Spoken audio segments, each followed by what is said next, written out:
Hi, Matt's daughter here. I just wanted to jump in really quick and say thank you to everyone who supports the program. It means a lot.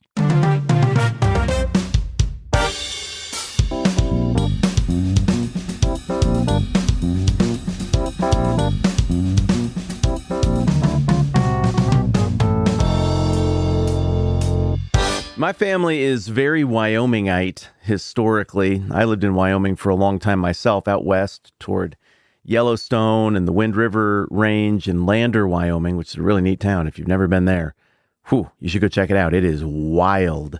But part of the joy of the wildness that you get there is brought on by how remote it is. There aren't a lot of places that are both A, desirable, and B, more remote than Lander, Wyoming, in the continental 48 of the United States. And so Wyomingites, we just get used to driving. It's part of what you do. A round trip to Home Depot from Lander is a solid 6 hours. If you want to go and get like a Generica restaurant meal, yeah, same thing. You're looking at maybe 5 hours round trip to get to the closest set of interstate exit, Olive Garden, Applebee's type joints. It's just a long ways. And part of the fun of it is that because Wyoming topographically has so many tall mountains and also giant basins, you can just see where you're going forever. That Shark Fin Peak, that's Shoshone Peak. You're just going to have to drive toward that for 2 hours, staring right at it, feeling like you're never getting any closer. So you can either let this make you insane, or you can just learn to appreciate the wide open spaces, and it's just part of the rhythm of life. Well, also, because of the nature of Wyoming and its remoteness and where it is relative to other bigger, more desirable places to go, sometimes you have really weird itineraries out there. You might be in Lander, Wyoming, and wanting to end up in Denver, Colorado, 6 hours away to the south and a little bit to the east. But in Lander, you can't really buy a lot of stuff. There's some, but not a ton of options. So if you wanted to get a used car, the most natural place to go to get a good selection would be Salt Lake City in Utah. They got a website there, ksl.com. You click on cars. It's maybe the best car website in the country. And so if you were going to Denver, but you needed to pick up, say, a car on the way, you would first drive very unnaturally out of the way 5 hours southwest. Then you would double back another 6 hours east to get to Denver with your new car in tow with your second driver. Now, if you just saw that on paper, like in the style of Indiana Jones with the red lines and dots zipping around, showing you the basic overview of the itinerary with no explanation why, you would say that makes no sense. It's not a natural route. You wasted a lot of energy getting clear over there. However, the sane person would look at that route and say, well, there must have been some good reason they needed to go to Salt Lake before they went to Denver, because Salt Lake is not on the way to Denver. Likewise, if you're in Cana, west of the 9 o'clock position of the Sea of Galilee, and you want to go to Jerusalem, the natural way to do that is just go straight south. The unnatural way to do that is to go north and east to the midnight position on the Sea of Galilee for a couple of days, and then walk all the way back south to Jerusalem. Well, that midnight position on the Sea of Galilee, as we discussed, is the little community of Capernaum, which, given its size, plays a very outsized role in the ministry of Jesus. And today is the day where we talk about that little town and what was so attractive about it that would cause Jesus and his disciples to go on foot that far out of the way for just a few days. Here's the verse that gets us there. John 2:12, we just finished up the story of the miracle of turning water into wine in Cana. It goes like this. After this, he, Jesus, went down to Capernaum with his mother and brothers and his disciples. There they stayed for a few days. Okay. Outside of Jerusalem, Capernaum is the most prominent happening town in the Gospels. Not in terms of size or economic activity. It's not nothing, but it's not huge by any means either. But I mean in terms of a Bible New Testament heat map or a gospel heat map. If you made a gospel heat map, Jerusalem would just be on fire. But the next hottest place would be Capernaum, northern side of the Sea of Galilee. But interestingly, John is the gospel author who records the fewest explicitly Capernaum-oriented scenes of all four gospels. Mark has us there a ton. Matthew has us there a ton. Luke has us there quite a bit. John, some. It's kind of intoned that we're up there around Capernaum. John, in general, has us down in Jerusalem and into Judea more often than the other three gospel authors. Now, as we discussed yesterday, Jesus was born in Bethlehem, partially raised in Egypt, then did most of his wonder years in Nazareth. But it looks like right at the beginning of his public ministry, he moves his family to Capernaum.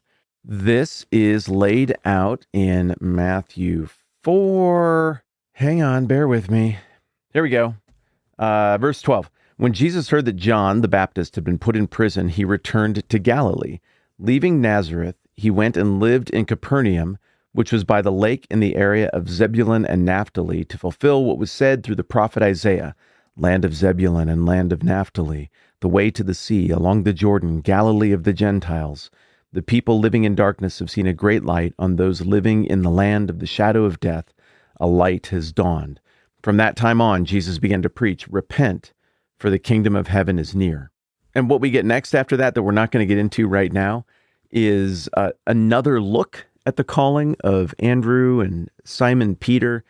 And if you look at all the synoptics together, it kind of looks like that calling happened over time, like there was a succession to it. And you get the same impression in John, because the disciples, or 5 of the disciples, are following Jesus at the wedding at Cana, but they don't put their faith in him meaningfully until verse 11 after that. So I kind of see what's happening here in John 2, 11 and 12. That is John's observations about the disciples really locking in on Jesus and about Jesus being in Capernaum, maybe kind of corresponding with Matthew chapter 4. Whatever the exact timeline, Jesus seemed to understand that the tiny little village of Nazareth was rejecting him. There were probably only, a few hundred people, a couple dozen families that lived in Nazareth altogether.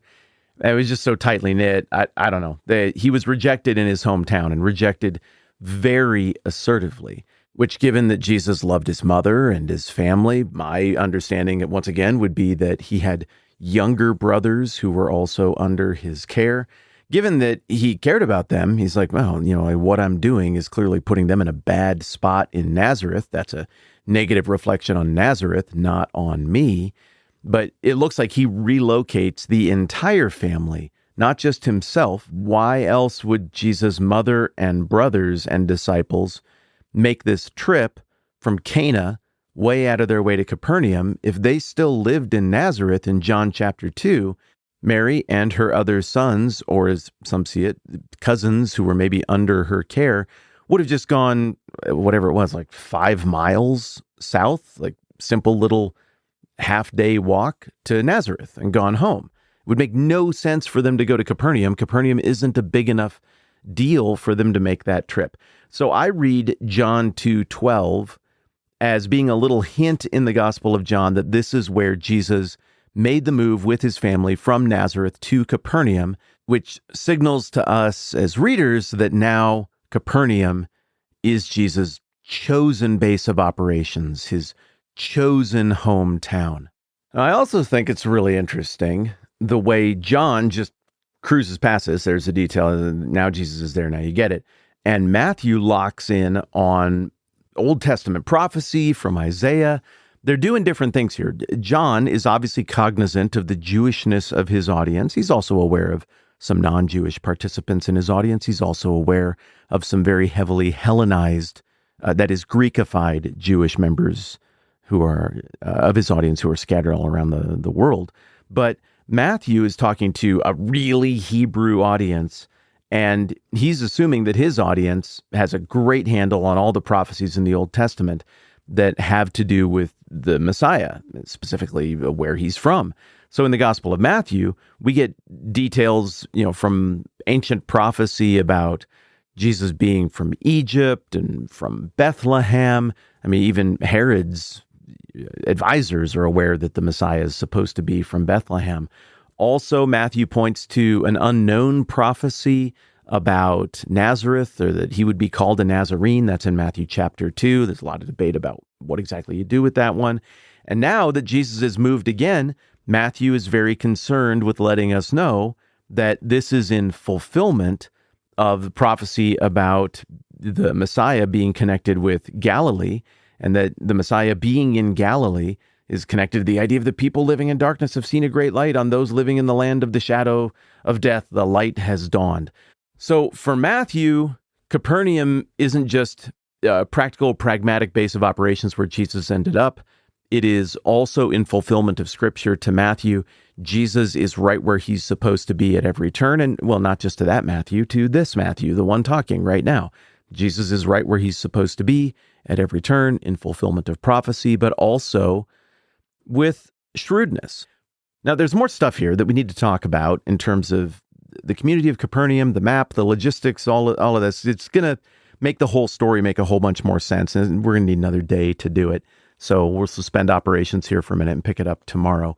But as we've already looked at today, understanding Capernaum and what Jesus is doing up here and how it is different than Jerusalem and the whole scene where a lot of the gospel takes place down there is very important for getting all of this. And John assumes knowledge on the part of his original audience, which means you and I as modern readers just need to invest a little bit of extra effort to understand what was so intuitive geographically and culturally to the original audience. And we will keep working on that tomorrow. All right, that's good for now. I'm Matt. This is the 10-Minute Bible Hour podcast. Let's do this again soon.